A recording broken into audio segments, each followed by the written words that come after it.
I'm scared of the dark. I'm not going in. That's what you guys are for.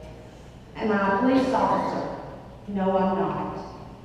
But this is my philosophy from day one. If you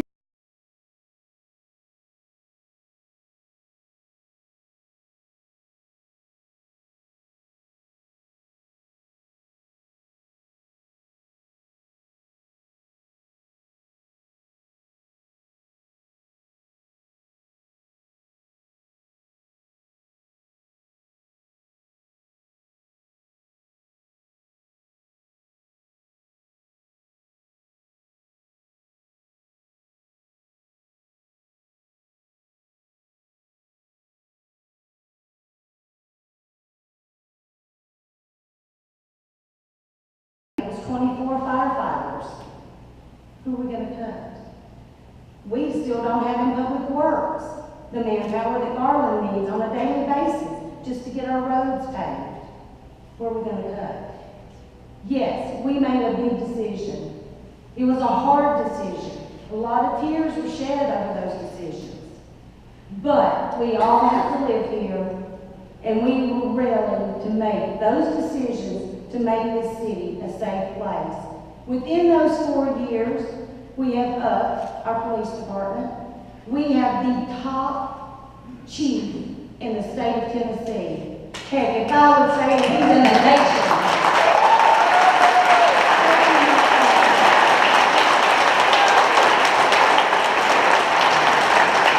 We have the finest officers following him, and yes, we are retaining them.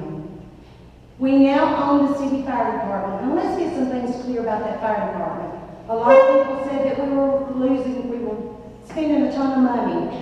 The money that was going into that contract was going into a private pocket, not to the firefighters. So let's get that very clear. I have all the information at the back. You're welcome to review it. It is step by step what that fire department would cost us at the end of that contract and the millions that we have saved taking that over. We've also seen in the last few days, sorry, I'm going to throw Metro under the bus here. But Metro's neglected their fire department and their emergency services for years. They're having to close departments down because they don't have trucks running. Well, our trucks, when we first took over those trucks, they wouldn't pass TDOT inspection. We're putting our firefighters on trucks going to save our lives, and they couldn't pass TDOT inspection. Those have been taken care of to this point. That's why we deemed it necessary to get this equipment for these guys and gals to get to us, to protect us when we need protecting. And we took it seriously.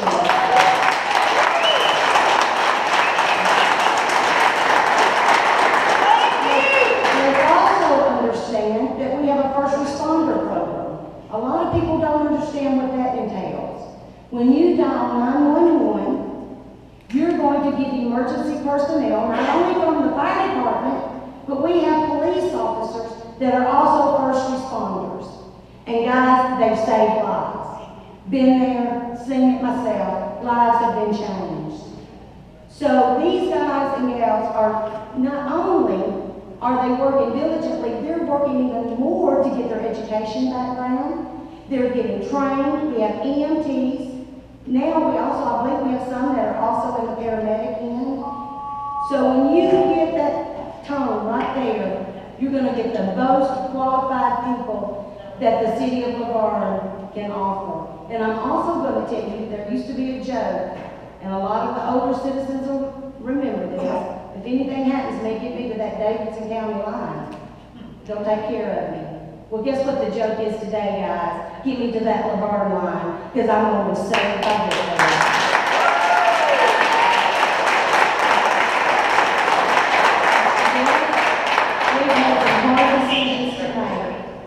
None of us wanted to pay his taxes.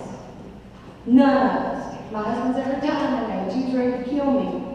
But guess what? We enjoy being safe and taken care of. And I thank these guys and gals for every day that they give to this city.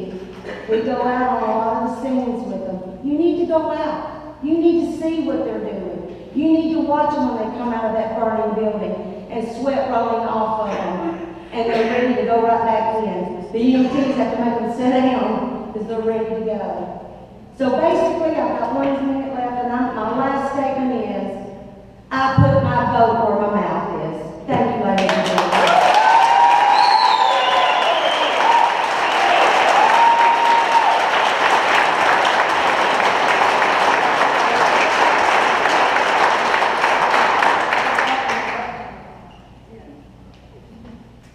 We are a little bit ahead of schedule. I'll leave it up to the candidates. If they feel like they want to address any questions that the crowd may have, they can do so at this time. If not, when you go to your respective stations, and you can address the questions at this time. So I'll leave it up to any of you who want to come up here, and if anybody has a question for you, we'll do that. And we'll, like I said, we're ahead of schedule, so we'll do that. Okay, let's do it this way. If there's a question from the crowd for a particular candidate and they wish to choose it, then we will do so at this time. I've just got a statement, basically. By the way, my name is Candace Bounds, and my question or comment is the county, which I just quit from, has a policy. I've heard you talk about social media, I've heard Dennis talk about social media. They have policies about how you behave on social media, but I haven't seen that here. Do you have something in place, or why not? Because there's a lot of ugliness that goes on, and it reflects badly on our town, like from other towns. So Is that a question for both? you know what? I'd love to hear from both of them how they feel about that. I know Dennis doesn't get on much, but as far as the city does have, can you hear me? Do I need to go up there? I can hear you. As far as this being a city employee,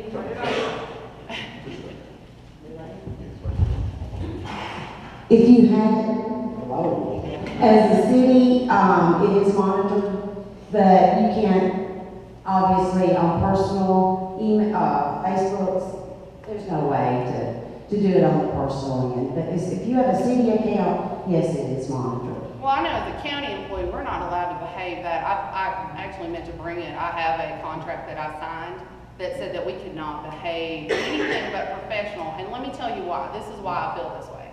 Why I feel this way is how we promote ourselves in the public. You guys are all in the public eye.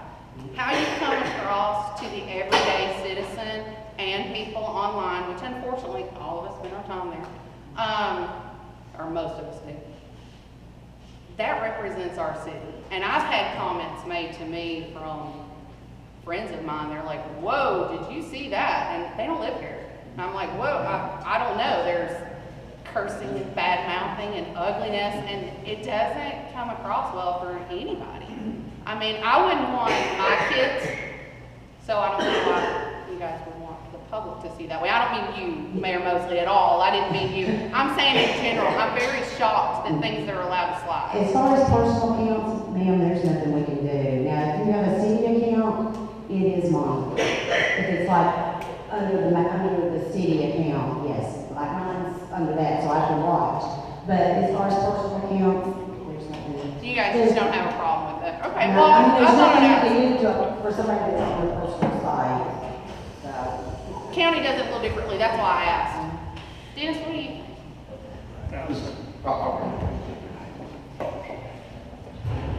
Sorry to call you out, guys.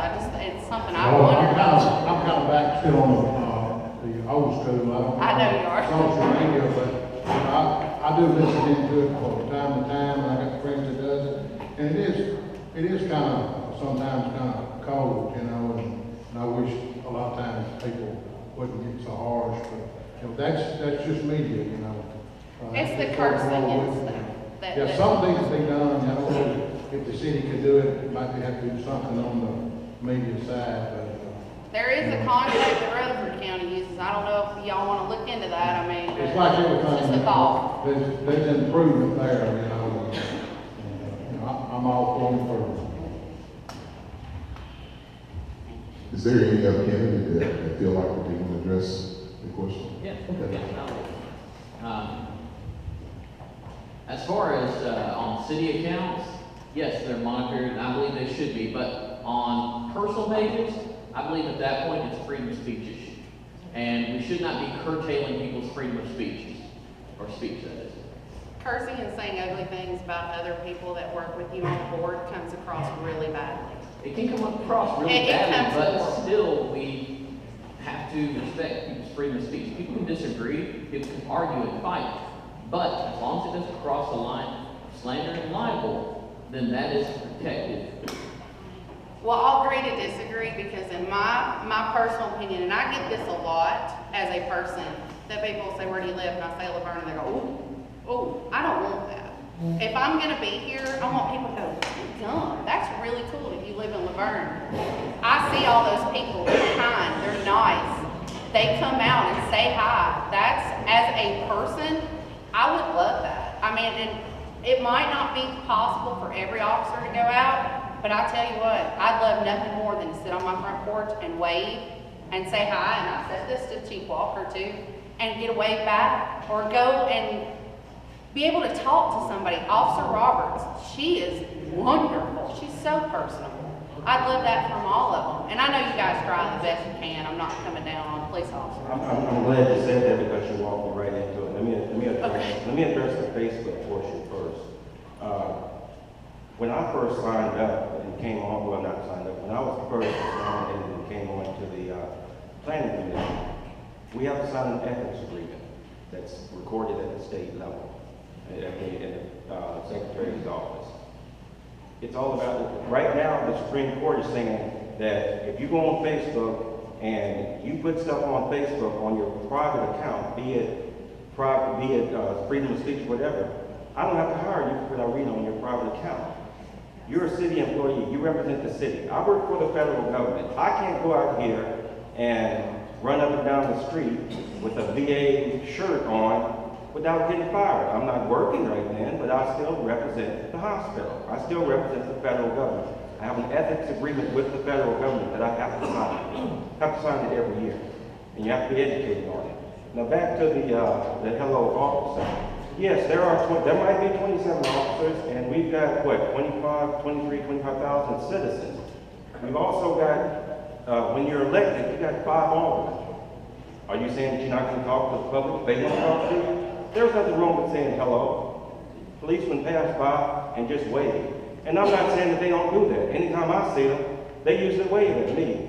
And I agree with the mayor. We do have one of the best chiefs around. He was my instructor when I was a state trooper. I know he's a good man. I care for a man a lot. But I'm not asking an officer to come off an 8-hour or 12-hour shift and sit and talk to people. Just all these, if you see them at Kroger, I mean, I've seen them around. You know, just, how are you doing? Hello? And I'm not saying that the officers need to be trained to do that. I want the citizens to feel free to go over and do that. You still got kids that are afraid of police officers. You don't that's what I'm trying to say. I'm not saying that they need to take time away from what they're doing. They just need to realize that these are their neighbors. And everybody needs to be neighborly. I never forget, when I was in Chicago, I used to throw my hand up and speak, because I'm from West Tennessee, I speak to everybody. My aunt slapped my hand and told me, you don't do that. You can't do that. And I don't want to be like that. Let them speak. Let them do what they need to do.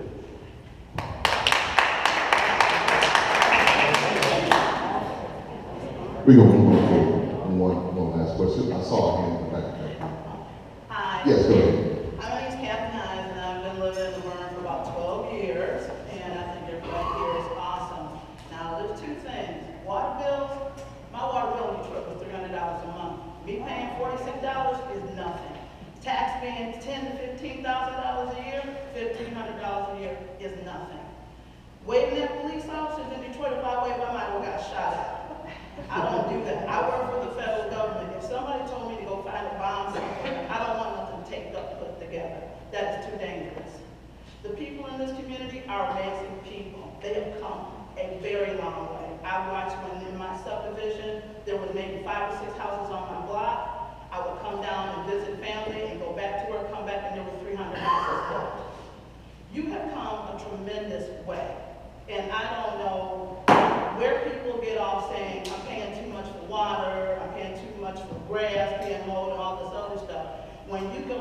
other cities and do a comparison study, you will see you live high off the hog. That's why corporate companies are coming to the state of Tennessee. There is no state income tax. They're bringing their salaries of $120,000. Some people's got $50,000 they're making. And they can live in a community like this. They're living like kings and queens. I commend everybody who came in here to listen to what these people had to say. But I think every last one of these people, these officers, I don't know which one of you have ever went to an officer and paid for their lunch or paid for their coffee. I do that on a regular basis. On a regular basis. I don't even want them to know it's me.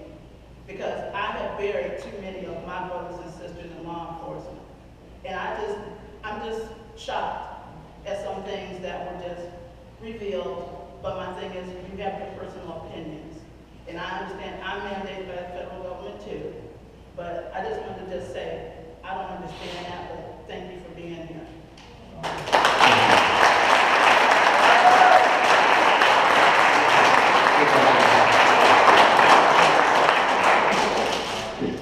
We're back to discussion now. What we'll do this time, we'll allow the candidates to break out and do their own tables. In the back, you feel free to talk to the candidate, but also perhaps like the questions. We have fruits and veggies back there as well as coffee and soft drinks as well. I encourage you to stick around, but also I kind of have a personal challenge for each candidate up here. Take the opportunity, sitting aldermen and candidates, you talk to the department heads about their goals and wishes for the department, but there's several of us in this room now. Take the time to talk to us. We reached out to you all.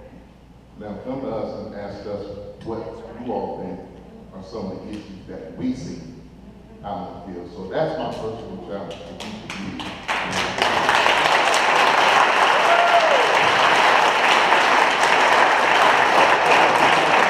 With that being said, to all the firemen and police officers and EMS personnel, as well as the other city employees, please be safe. I'll be there for you, and everybody else will be there for you. We're a unique city because most of the time police and fire don't mesh well with each other, but in here, the firemen got on blue.